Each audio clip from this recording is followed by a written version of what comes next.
Alright, hello everyone, and welcome to the Star Ladder Pro Series Playoffs Season 14. We have got an exciting game here. It's going to be a best of three between Nayamal and Dark Passage. I'm going to be your caster, Annie, aka Android, and I'm not alone for this one. I am being joined by the lovely Dragon Drop. How's it going, man? It's going great, just had plenty of sleep after the last couple of days where I was staying up way too late here for various casts and games, but yeah, now fresh for a new set of games here with maybe unknown teams, but then again, can still be some exciting though, especially when you're looking at the CIS region.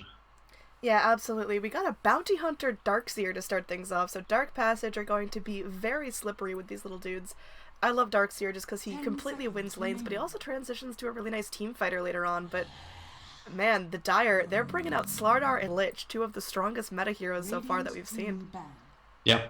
I really like the Darkseer pick here early when the Slaughter's already been shown, just because sometimes these days you see them run the Slaughter in the safe lane position just to be able to get a quick treads, then the armlet plus the blink dagger up and running. But obviously him being a melee hero can have a lot of issues up against the Darkseer, so they may have to rethink the lanes, maybe put the Slaughter in the off lane, where he will have a bit of a worse time. Then again, the Lich first pick, obviously very strong in this day and age.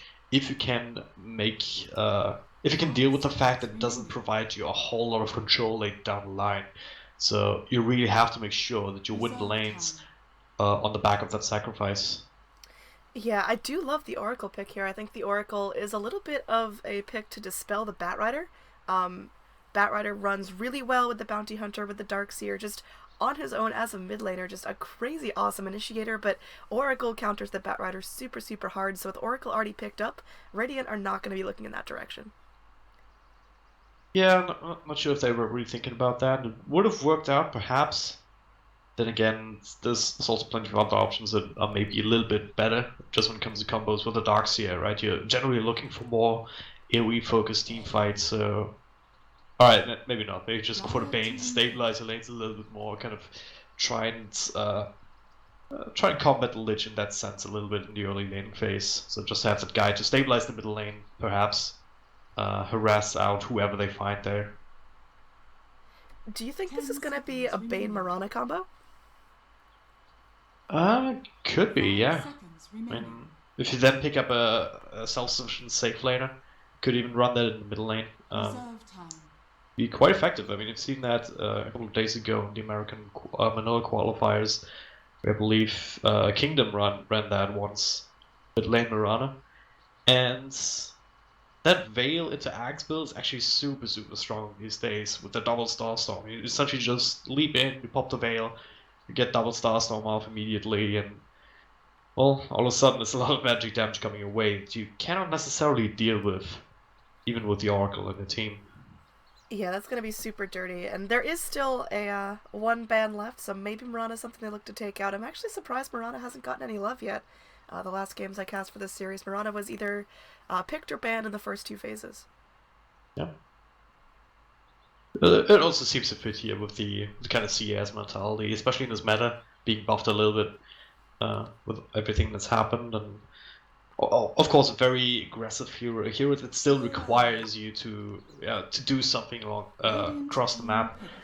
Now that's why we see VLAMO will pick it up right now. Maybe a bit of a deny pick as well, considering the Bane's already been taken by DP.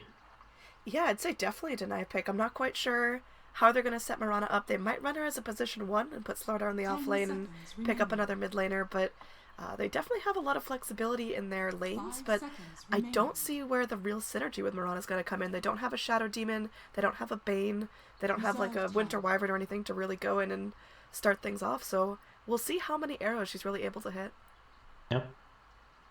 Kind of thing, right? I mean, without a setup, it's very, very hard to set up for these kind of things. Especially if you run as a roamer, but with the Oracle and Lich already picked up, then it is going to be a core Mirana in one or another fashion. So you're gonna just still need to get a lot of the laning phase. You're gonna need to have a good start to get the gold up and running that you need to really fulfill that carry position. Yeah, I think without any real notable supports that are going to set up the arrows. There's no Shadow Demon, which is a great combination as well. No Bane. I think she's going to be a right clicker, and I think we can see her either in the mid or the safe, or most likely the position 1. Well, it's definitely going to be revealed soon, as the Invoker is picked up by DP, so that's going to be there. Very solid mid lane. It has fallen off a little bit. Now it's a couple of slight nerfs, I guess, with the I think the Force Spirit kind of got swapped with the health and the damage or whatever between Quas and Exhort. So my understanding is that they're a little bit less tanky now, unless you put a lot of points into Quas.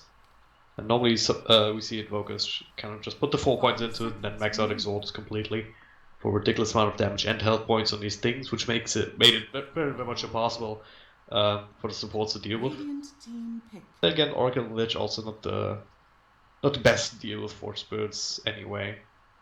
That might still be very effective if he wants to go that route. Then again, with the Darkseer already in the fields, you can argue for Quas Wax kind of build. But I feel like they needed secondary damage dealer, and then now they need to pick up a core that can also pick up the Slack in the mid game to kind of complement each other. Yeah, so Slark was banned out against them. What do you think would be a great hard carry here for Dark Passage?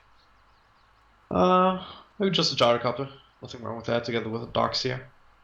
Yeah, I can see that working really well, actually. With the Bane to hold someone in place, they have to take a full duration Rocket Barrage. Yeah, pretty much. That would be kind of the standard way to go, especially with Juggernaut also banned out. Would have fulfilled a similar role.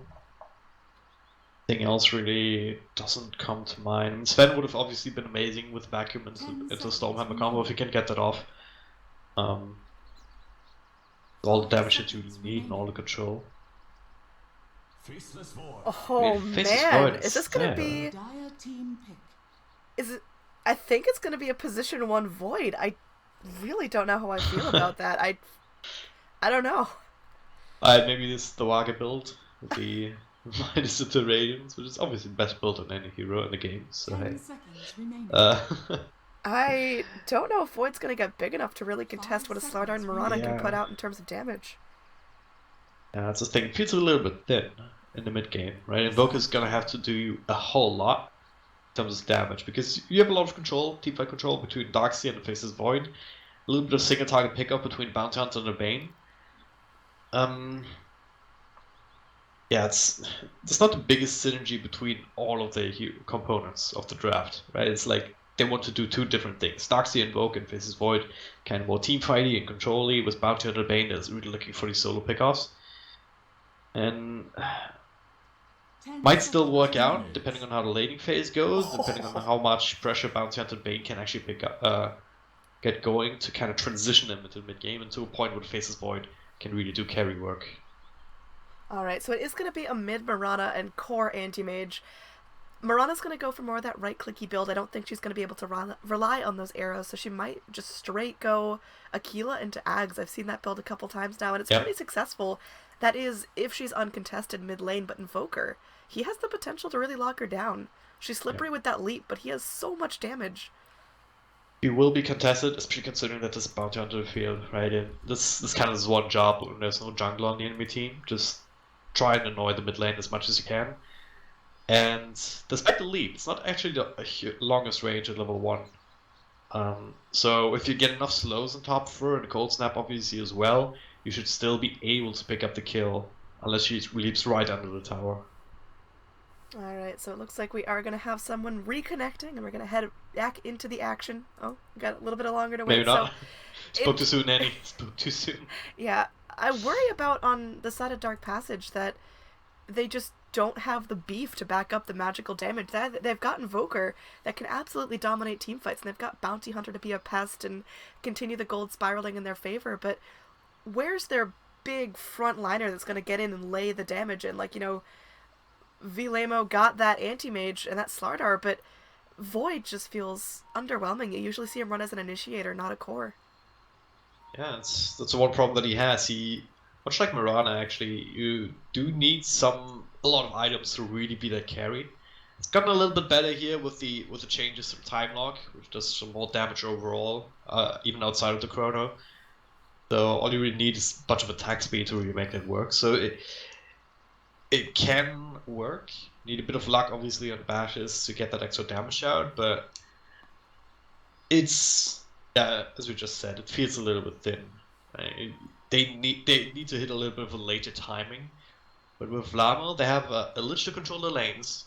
So Slaughter, even in the off lane, should be able to get at least a decent amount. Once that guy gets a Blink Dagger, no matter whether he goes for that armlet build up or not, he's gonna be able to initiate. He's gonna be able to control the pace, even set up for some of these arrows.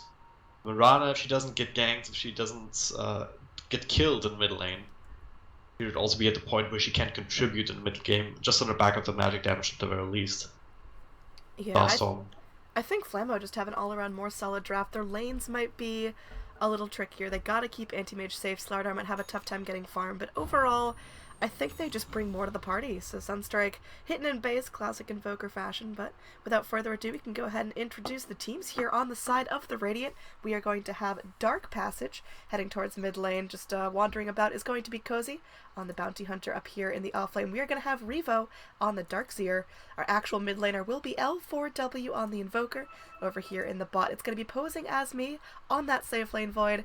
And finally, on the secondary support, we've got Afro Mausch on the Bane. Big names there, that's for sure. But yeah, on the DICE side, we've got VLAMO up on top. The anti-mage being played by Palatimos. Down in the bottom lane, class of 4 heroes. Got Last Hero. On the Slaughter, they might actually find someone here. Oh, looks like the Bane could be in some trouble. Gonna be going ahead, taking that perch from the Oracle. The arrow will not connect, but they do get a momentary lockdown. The crush from the Slaughter connects. They've got some damage, but is it enough? Can they really catch up to him, Bane? He's got no boots. He may just have to be the first blood. In fact, he will. Oracle securing that for the side of VLAMO. Great start for this guy here. Obviously the hardest name to pronounce as well. Rajin Prianic? I don't know. Something along those lines. TWX, it's gonna be the Mirana. Rounding out the lineup, it's gonna be Kilomancer. That's a nice name, on the Lich. Alright, bot lane. Could be a little bit of contest here. Cozy wants to go in, wants to get it, but Slardar already with the crush. Oh, it goes the way of Mirana, so it's gonna be a 1-1 rune split. Cozy almost got what he wanted, taking out his revenge there on TWX with a couple backstabs, but only level 1, no Janatas to spend. Great stuff for VLAMO here, getting a little bit of experience down on the bottom lane. Obviously, Lich with Sacrifice, dealing with these range creeps. So, as we said, Last Hero on the Slaughter should still have a decent time. Especially up then again, faces Void plus Bane, committing him down here. Might just do enough to offset that. Slardar could be in some trouble here. Lanes are tricky, and against a ranged hero like Bane that can hold you in place against your will, it's going to be pretty tough for Slardar to get what he wants, but he is relatively survivable. He's got his stout shield. He's starting with 5 armor. That's pretty solid for a fish. He's at least looking for levels here, and maybe at some point, once anti-mage rotates into the jungle, this top lane will free up maybe for Slaughter to catch up in terms of farm if he needs it. I like Oracle starting out here, already carrying dusts, already carrying sentries. He knows the Bounty Hunter is going to be an issue, so just taking that extra step to keep the anti-mage safe in farming is going to be a huge advantage for the Dire. Got the Bounty Hunter, obviously you want to look at this middle lane. They've got a sentry here, which is maybe not the best placement here. Normally you want to see it right in the middle of the lane, so it doesn't... I mean, right now there's a lot of crossover between the tower true side and the center ward true side. At the same time, bottom lane. Hello. Looks like Bane did end up going down to the Lich. Lich rotates in, just very aggressive, all in. He does level up that Frost Blast, which pretty good for Lich to have. I'm surprised Lich has already found his level 2. It's only 2 minutes in the game, so he's doing pretty well here. Surprised, really?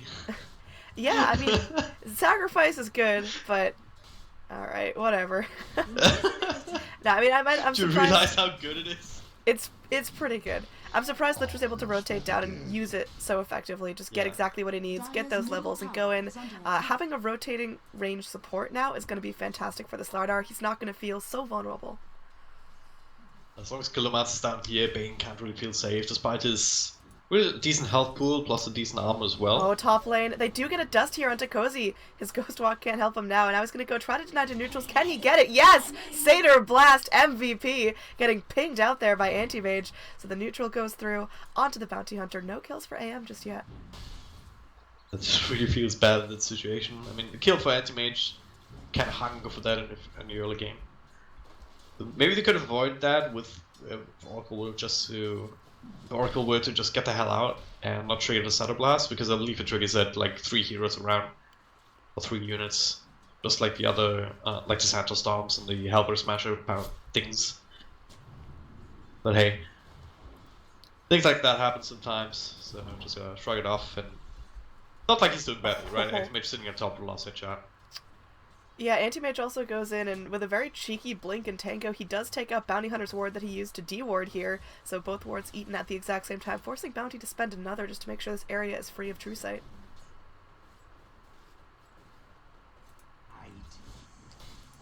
Speaking of True Sight, I just want to go back to this just into the middle lane. I mean, as mentioned before, it's kind of an unorthodox position. At the same time, TWX, as long as he doesn't know where the Bounty Hunter is, like if he's sitting around the top, he's gonna have to play back regardless because of that low lead distance that we were talking about earlier. So it's kind of okay, because he's gonna want to stay in this general area after all, anyway. Now, Battle for the Ruins, Mirana gets it. Yeah, Cozy not having the best luck here. Gonna be going in, backstabbing up the Mirana, getting a little bit of slow because of the Orb of Venom, but nothing really to follow up on. I mean, you got the Invoker going through, but the leap away is more than enough to keep her fighting fit. Kind of big deal to have the leap forced out. Long cooldown as well. Yeah, I mean, it's just the value point level 1, so it is gonna be that 30-second cooldown. Well, the lane, after all, still going as well as you would expect for the Invoker. It's like 25 last hits to 13 of TWX. He has some ways to come back with just like airing big creeps, but obviously it's not fast or efficient. Yeah, I mean, she'll get what she needs to. She may end up going Midas here. She does pick up the Wraith Band, so just going for those early stats. Mirana, Midas into Ags is more common than you'd think, and, well, if they're looking to take this ultra late game, it might be the play. Yeah, could agree. I mean, there's very limited amounts of impact of control that you can exert as Mirana in this kind of position in the first place. So you can decide to go for this greedy build, and because you're gonna have to rely on the Slaughter to do that for you anyway. Almost got this level 5 now, 5 by 5 minutes. Pretty good quota for him. So he's on the path to do that. If you can also save up enough money for decently timed Blink Dagger. I know TWX going in a little bit aggressively here. It does end up getting off the Starstorm, but now there's going to be a Sentry and an Observer placed here into this lane. They're keeping this high ground super, super warded. Good job by Lich, but maybe resources could be allocated elsewhere. Well, it's not bad. I mean, Anti-Mage doesn't really need that help. If you really look at DP, they don't have a lot of good control early on. The strongest control that they really have against the Anti-Mage is the Faceless Void. Bane is definitely going to be in some trouble. Goes in, takes a crush right to the face. The Lich is now there. Going to be trying to get that brain sap off to get some more health. The arrow will connect onto Afromouth, and looks like he will go down now. Killimancer in some trouble. They're trying to get the Void. Void will end up leaping off a bunch of that damage. He's now stuck in the trees. They're not able to find him. Meanwhile, up top, Oracle does take out the Darkseer, and Anti-Mage might be running for his life. As Kosi going through, trying to zone, but not really having any damage to back it up. He hits for 58, which pretty much anyone can tank. Pretty smart movement there from VLAMO up in the top lane as well, knowing that, hey, there's like 2 or 3 Peters down in the bottom lane. Bounty Hunter's not going to be able to change too much, but now, lol, what the hell? That's Moonlight Shadow coming out. Moonlight Shadow, but they walked underneath a Sentry Ward. Invoker's still not reacting. I'm not sure if he was just tunnel visioned a little bit, but they do end up getting the kill onto the Invoker. Now Cozy, next up, does end up getting crushed. They do have another Sentry Ward going through. They will be able to take him out before the tower takes out the Sentry. Double kill for the Mirana. Great start for her. That's catching her right back up to the Invoker in terms of overall net worth. Yeah. These are the kind of things that you really need to make happen, and we're talking about how the Mirana might not necessarily have that kind of impact, but if you do hit these arrows, even without a setup, obviously you can make use of these rotations very, very well. Then the Slaughter, of course, kind of being predestined for these kind of things even early on, with the high tankiness and the low cooldown on the Crush. Yeah, he's going through. There will be a Void picking up some goodies here. We'll be picking up the Ring of Health. Battle Fury Void first item? It's just a Vanguard, I think. Okay. Well, he has the Quelling Blade, so I got a little nervous. Vanguard into Radiance is kind of that safe lane Void build. It's I don't want to say it's common, because Sapien Void isn't all that common to begin with, but it's the one go-to build, I think. Oh, nice bash proc there on the Slardar Brain Sap just to get him down to about half health. And, well, he's got the Tranquil Boot, so he just has to sit back and soak up the bottles for now. Anti-Mage, he's still farming up a Storm here. He's top of the net worth chart here at only 8 minutes in the game. Looks like he's going straight into Battle Fury. No surprise on that one. Yeah. Funny, because it's kind of a really similar item makeup that they have right now with the Quelling Blade, the Ring of Health, and the Stout Shield. But just looking at these heroes and looking at what's normal and what's useful, Anti-Mage definitely wants to have that Battle Fury. But I have seen the Vanguard build before as well on him, but kind of lacking because you get 0 damage out of it and 0 farming potential. All you really get is tankiness, which on Anti-Mage is less useful because you, as you know, right, you want to farm. Whereas on the Faceless Void, you want to be able to use the Chronosphere. You want to be able to kind of stick around and fight, trying to get some lucky time bashes off. Yeah, one of the strengths of Anti-Mage is, once you come online, you just accelerate faster than any other hero, so you want to build items that'll just get your farming up faster, so the Battle Fury is great. I've seen Mjolnir, it's not good, but it works. Manta Style is fantastic because you farm 3 times as fast, so just getting those items that accelerate your farm potential even more means you become a huge core at 30-35 minutes of the game, where it would usually take, 50-60 minutes.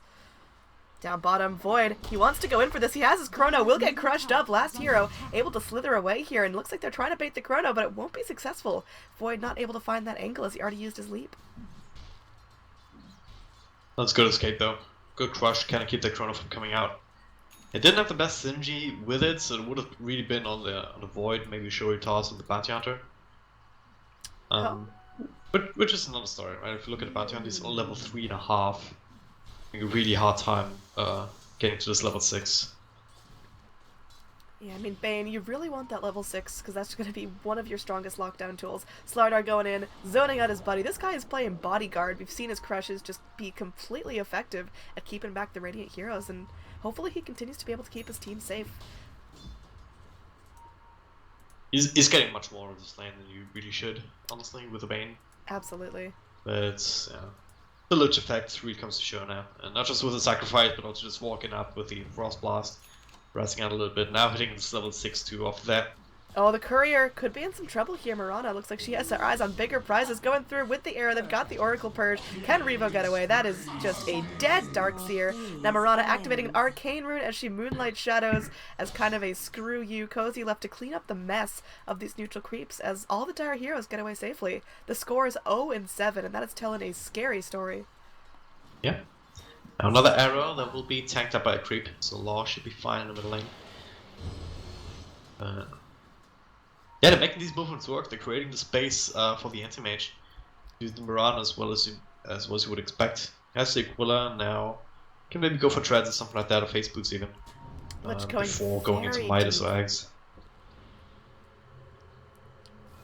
Yeah, that's a very early aggressive ward. I mean, maybe they think they're going to be able to find it if they go for a nice Moonlight Shadow or a Dust. I mean, a pick on a farming Void is going to be absolutely huge. And Voker as well, he's using those side camps to farm up, so just knowing when he's there means that's when Mirana can push. Well, Void is not an easy kill to make, and at the best of times, because one little mistake or just 5 points of damage you're missing can make the difference between him getting a time walk off or not. If you look at the Invoker, all he really has right now is Midas, which is still good, mind you, but he still needs some time to really be scary to a point where you don't really want to commit on him deep inside the enemy jungle. But right now, if you find a pick on him, it's gonna help delay his impacts, and we talked about it before, right? The Invoker is gonna be the biggest damage dealer in the mid game. They need him to be because no one else really does it until much later. Yeah, he's doing the best he can. It looks like he will pick up the makings of a Drum, which I'm surprised, as Drum got pretty heavily nerfed. Usually you just pick up, I don't know, like an Aquila and rush your first item. It's still good in Interiors. Still get that +9 ins, so the damage in the mana. Anything else, obviously, stats a little bit nerfed, but I think it's still alright.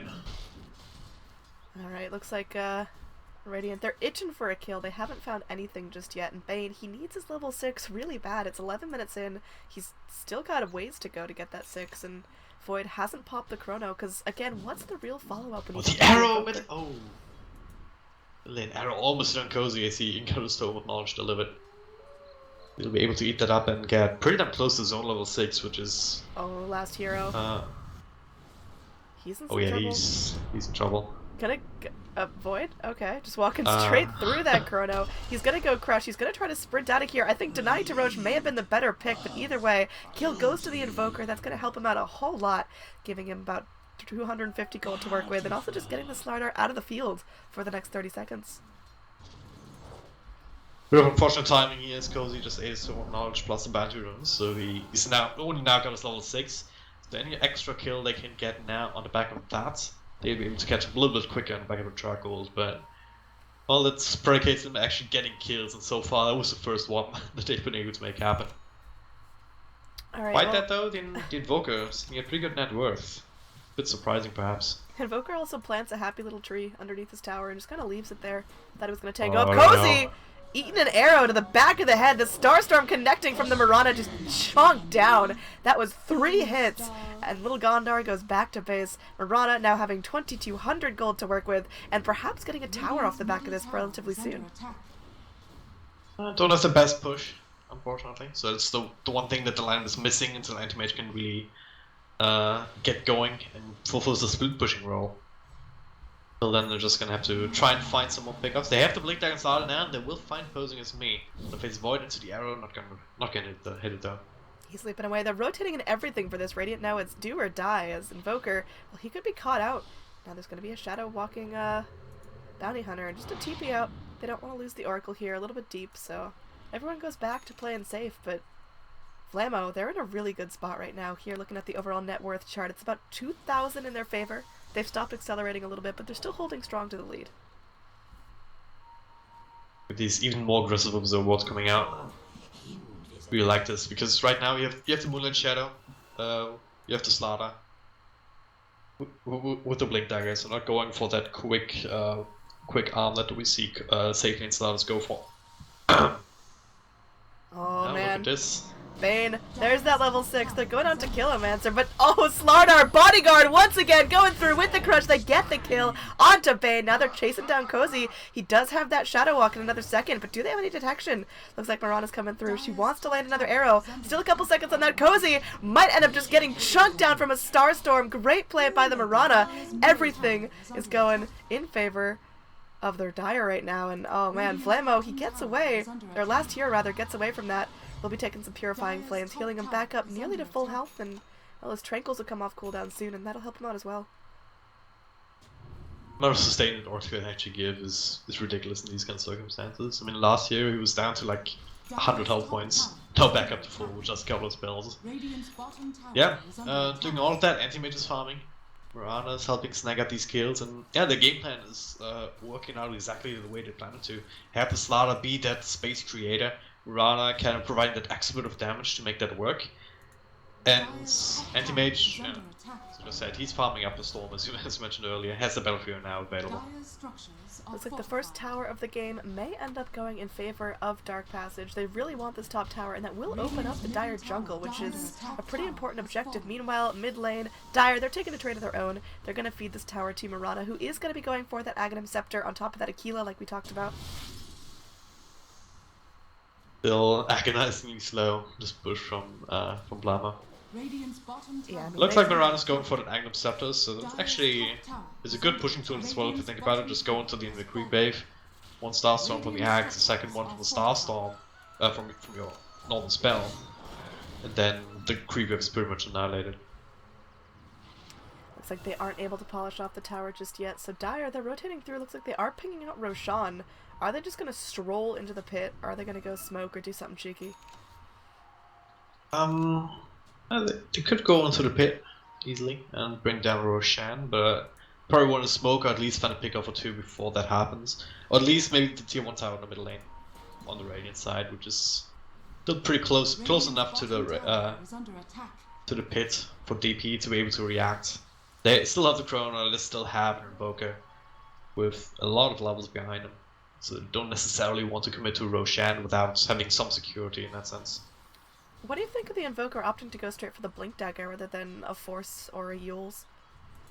Oh man. The arrow. Bane just skirting around that one. That's the second arrow in like a minute that he's dodged expertly. Blink Dagger's the go-to item. Don't necessarily think that you need the Force. Because the Force is more of a defensive option, right? And Law, he's not going to be in that position, right? He relies on his teammates to be able to set up for something that he can make use of by getting into position after the fact, after the initiation has come out. That's true. Now we've got Bane here sitting with that Fiend's Grip ready to go. He wants to catch something. The problem is pretty much everyone on VLAMO is very sustainable. If you're Bane, who do you look to pick? I think you can find really... the issue is that the starter is always in a position to really stop that from happening. So ideally you want to get some wards up and running, see where VLAMO is at, and try to find an isolated hero. But so far they're not being so lucky. They have 3 defensive ward across the river, but it's not really doing too much for them right now. Slardar wants to go and wants to finish this off. Looks like Invoker will go through with the Cold Snap, and it will proc. Mirana goes through with the arrow, connects onto the Forge Spirit rather than the hero himself. Now mass rotations in from the Radiant will defend this tower. They might look to deny, they might try to keep it up for a little bit longer. Meanwhile, up top, Darkseer goes down to the Anti-Mage, and now Anti-Mage, he's not messing around. He's going to go straight in for the creep wave and the tower. So they're just going to keep the Radiant on their toes constantly. Radiant, I guess, looking for this window of opportunity to take the mid tower, but how much can they really lose off of this? Oh, or losing tower, I think they'll be fine with that. The sort of trade you take right now means that you're still staying as far ahead as you are if you're VLAMO. And, well, I guess the kill score, oftentimes, it doesn't really reflect the whole story, but this time I think it does, really. DP, they haven't really been able to get anything done with their draft so far, which is... Oh, God, yeah. Smoke pumped by the Radiant, revealed by the Invis Mirana, so they know someone's around there. And, well, it, I guess holds onto Invoker and Void, but they are not feeling sneaky whatsoever. Radiant's top tower is under attack. Again, they just not getting anything done, unfortunately. The arrow comes out, and actually hits him Cozy as well. Cozy's just been an arrow eater this game. Poor little guy has been doing his best to rotate, but not really finding anything off of that. Really unsure what the recovery mechanism is for DP. I mean, they do have the bounty hunter, but they don't really have ways to quickly burst someone down. Outside of maybe the Bane coming in, holding someone in place for Sunstrike, or on the back of a gank like that. But then again, there's a Slardar who's always on the front lines, always near anyone who is potentially in danger to be able to interrupt the Fiend's Grip. Not to mention Mirana, who can do that from long range with the arrow. They even find a DD rune to make short work of this Roshan, obviously with the amplify damage also helping out tremendously well. And now might still turn into a fight. Arrow almost connects, and now there's going to be tracks sprayed around by Cozy, doing his best, but everyone on the side of VLAMO fighting fit, full health, full mana, and they're ready to go. They've got the Aegis, they just want to jump. You also see the strength of the Oracle Plague. You just purged off the track from the Slardar. Constantly do that. The Darkseer Iron Shells also, obviously not as significant this bottom of the game, but also helped out in the early parts. Just taking these off, making sure that Anti-Mage has a bit of an easier time. Yeah, and he's had a very easy time indeed. He's still sitting comfortably at the top of the net worth chart, followed up by the Invoker, but Anti-Mage, he's got that completed Yasha, most likely into a Manta style. He's got the Battle Fury, now sitting on a Vlad's boots and an Aegis. He is feeling really good, and now meanwhile Mirana going through, picking up an unstoppable streak, taking out the Invoker, a much needed kill if you're VLAMO, to keep yourself ahead and make sure the DP barely have a foothold to get themselves back into the game now. Oh my gosh, Anti-Mage, he is a monster. Trying to get the most out of that Aegis, I guess, going through. We'll be trying to get down the Bane, just walking after him, chunking him through with that Moonlight Shadow on him. He's a little bit sneakier, but might end up getting revealed either way. It's okay. Slardar showing no mercy, picking off the Bounty Hunter, and yeah, there's going to be no break in the action here as the Radiant Courier scrambling for its life. Fly, donkey, fly. Kilomancy, there's no fear in the world, just stands there in the face with Void, and now last year comes in with another crash. Vacuum wall though. Vacuum wall into the chrono, perfectly executed. Now that's going to be a brain sap there. Will secure the kill onto the Slardar. So Faceless Void getting a much needed kill. One bounce onto that Chain Frost. Not exactly doing as much as you need to that Faceless Void, but everyone aside from the Slardar is still feeling relatively alive for now. The Purge comes through on the Oracle. Everyone at the tire, they're still feeling okay. Lich grabbing some more mana with that sacrifice. And now, posing as me, will have to leap back through the trees to get out safely. Anti-Mage will take a cold snap here. He's getting protected by his buddy, the Oracle. How long can he live, though? Fiend's Grip comes through. They might get the Anti-Mage down. That's going to be huge for the Radiant. He will go through. It's just going to be the Aegis. Can they lock him down again? That's going to be a big question. Cozy getting chunked by the Starstorm. Has to back off eventually. Now they're going to go through, throw the track on the Anti-Mage on the back lines. They do find the Oracle, who does not have an ultimate. That's going to be a big kill if they can find the Cold Snap procs. They will get the Oracle. At least it's something for their troubles, but they weren't able to completely lock down the Anti-Mage just as Aegis. Yeah, but that alone is a huge victory in itself. I feel like his re-engagement there, blinking in deep, after the Slardar went down was a bit of a mistake, because they still rely on the Slardar to be their big space creator and provide the lockdown. Oh, they might get the Mirana here. She's actually getting quite low with that Cold Snap, but gets some Ice Armor. So Invoker revealing himself, goes in, Slardar gets the crush onto the Invoker. He's tracked up, but he doesn't really care much now. Cozy needs to watch himself. He's very, very low. Trying to go through, trying to get the party started. Oh man, damage going everywhere. Another Vacuum bringing everyone in, but Anti-Mage able to use that Manta style to get himself out of trouble. Now last hero looking for something on the back lines. Anti-Mage is able to get down the Bounty Hunter with his ultimate. Now Dire, they're holding fast. The arrow will fly through, will not connect onto the Invoker just yet. Afromouth, he's looking for something. He does have that Nightmare coming onto the Slardar, holding him in place for now. Now posing as me, looking for a bash, gets the time dilation off. But he's walking away. We'll take the Oracle Purge from long range. Crush connecting as well. They're gonna chunk him down. The Starstorm flying in. Mirana, she's back on a Wicked Six streak. This is feeling really, really good for the Cat Lady. Yeah, see, this is the difference that the Slardar makes in this game. Last hero definitely being, maybe not the last action hero, but definitely a hero nonetheless. Just constantly being so fast with doing the sprint, the 4-staff and the blink, just catching up to everyone, making sure that they can't really run, and controlling up the right heroes at the right time to just set up for the run to come in. Anti-Mage, well, not really doing the big damage yet, but at least he's creating enough chaos, and still being survivable between the Manta and the help from the Oracle, that he is keeping DP, is kind of the carrot that's dangling in front of the face. Right, just hey guys, here, kill the Anti-Mage because that's a huge carry. Now, actually, might turn into a kill. Anti-Mage just casual combo. Yeah. bit off a little more than he could chew there. I mean, he's huge, but he's not larger than life. And that was a pretty big bounty he just fed over. That's 500 gold going the way of the Invoker. That's going to put him a decent chunk towards his next item, which I believe is a BKB. Questionable decision, for sure. I don't think that's what you do. Invoker needs to be the damage, not the survivability. Yeah, Invoker, BKB, probably, yeah. Just to stop the Slardar from having as much of an effect. Same for Starstorm, it's really wrecking him every single fight, and they really can't afford that. They need the Invoker to stay alive, because he's the highest net worth hero.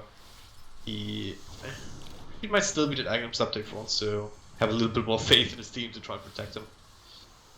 But I really think it should be the BKB for him. Alright, so let's talk a little bit about Cozy here. Bounty Hunter, he's got arcane boots, he's got some wards and an urn, but this poor little dude is 0-7, and Bounty Hunter does not play well from a defensive standpoint. Now Mirana going in, ultra aggro, looking for something. The arrow connects, breaks the TP, just barely scrapes Invoker by the ear, but it's enough. Now there's going to be a Moonlight Shadow, keeping everyone nice and stealthy. Invoker, he's juking for his life. Can he get out of here? He's looking, he's hunting, he will get away. That's hilarious. Oh, Slardar. Yeah. There's going to be an arrow, so they get Bane as a consolation prize, but good lord, that was funny. Invoker, he is trying his best. You can feel the frustration. Now Anti-Mage goes in, just wipes Bounty Hunter right off the map, focusing attention toward the now Tier 2 tower. And, well, Tier 3, not going to be far off. Anti-Mage returning to this bot Tier 3 through backdoor protection and a fortification. He has got his eyes firmly set on that tower, but that's going to be like the 4th time he's tried to siege it all by himself.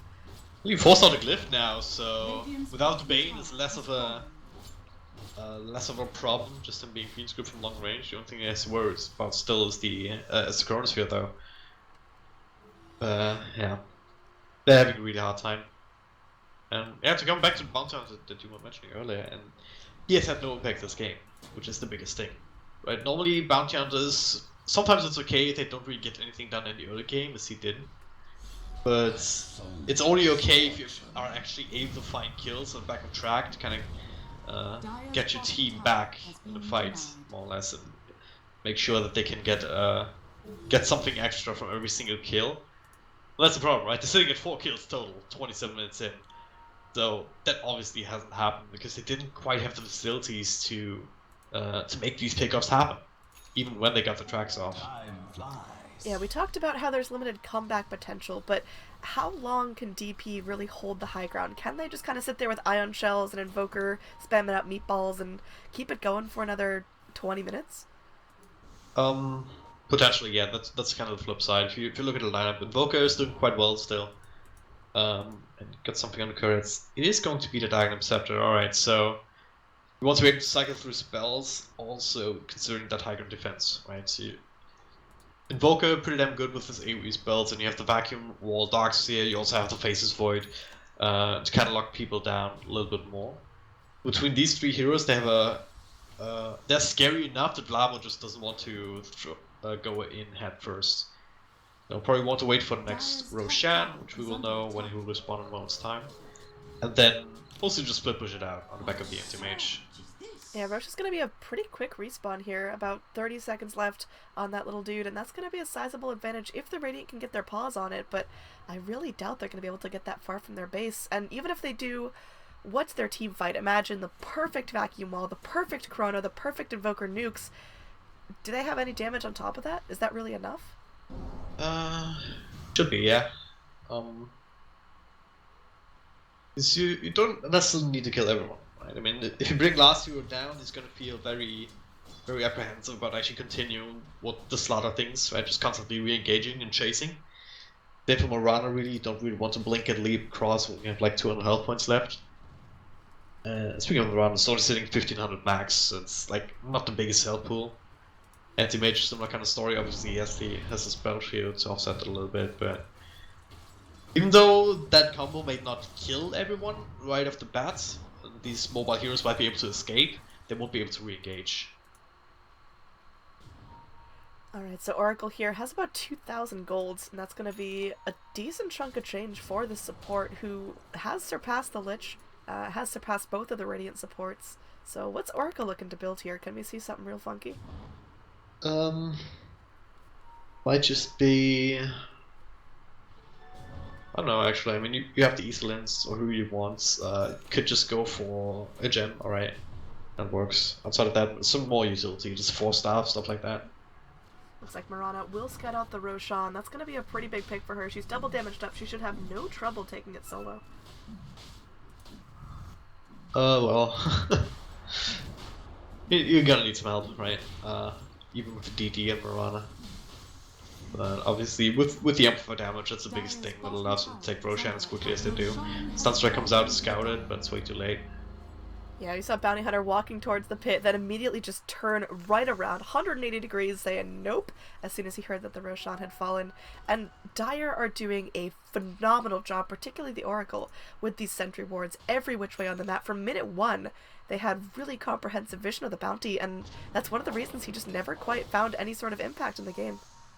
I do agree. Now we're at a point where it's gonna have to be the high ground defense for DP. They can't really reliably go out on a map alone. Trying the best now to still keep the farm going. Especially Law and the Invokers, very best there, but everyone else kinda has what they need to actually make the plays happen. The Blink Dagger on the Darkseer, going into Shiva Scout as well now after the Mechanism AD. Also the Arcade Boots in his inventory.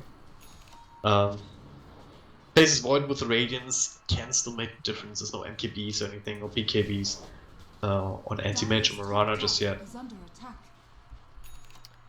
So but there's an Abyssal, so... Yeah, I mean, he's feeling pretty good. I saw him pick up the Vanguard, and I was like thinking back to our earlier conversation of like, you know, the Vanguard doesn't really have any fighting potential, but the Abyssal certainly does. He's gonna go in, he's gonna get a long stun. If that's on the Invoker, if that's on the Void, just GG. Pretty much, yeah. I mean, Blink, Abyssal plus Meta Style is the kind of where you really love playing anti-mage at that point. You can just pretty much solo kill any single one target with no problems whatsoever. Link in Abyssal Meta, and you have like the swish, swish, swish, and all the quick sound effects from the mana burn. Then the hero just evaporates. Absolutely here. So, well, we've got our Lich who appears to be building what could be a Yule's Force, a weird way to build an Ags. So Lich is pretty poor this game as far as supports go, but, well, we'll see what he's able to do. I think 5k gold is not exactly poor, especially considering the Bounty Hunter has actually not had any item progression in the last like 10 minutes, it feels like. Same for the Bane, really. Still sitting at Arcane Boots and casual cloaks. Yeah, so it's really more about the Corsi inside of VLAMO anyway. I mean, Lich doesn't need much else. Neither does the Oracle. As long as Lich is on the backline spraying out that Frost Armor onto the Slardar, onto the Anti-Mage, it's going to be more than enough. So we'll see if he's able to get any sort of luxury items. Anti-Mage going in deep here. This guy is just playing his own game, going through into the wave. He goes and joins up with the Slardar, so now they do have a sizable amount of damage if they want to push in this tier 3. Try to get all lanes pushed out bottom lane. They don't have anyone on there, so it's posing as me. Kind of showing himself, which might just be enough for VLAMO to say, hey, you can get some chip damage done. Not the Faces Void being around, but you can TP back at any time, so it's probably just want to take it slow.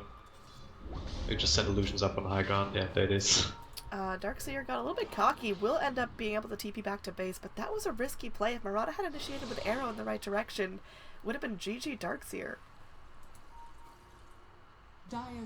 Be really careful these kind of plays. Still think they can need to make that happen, and with him having holding on to buyback, it's still okay. Oh, posing as me. Yeah, they need to draw out the game now. Oh god, no. Yeah, he died.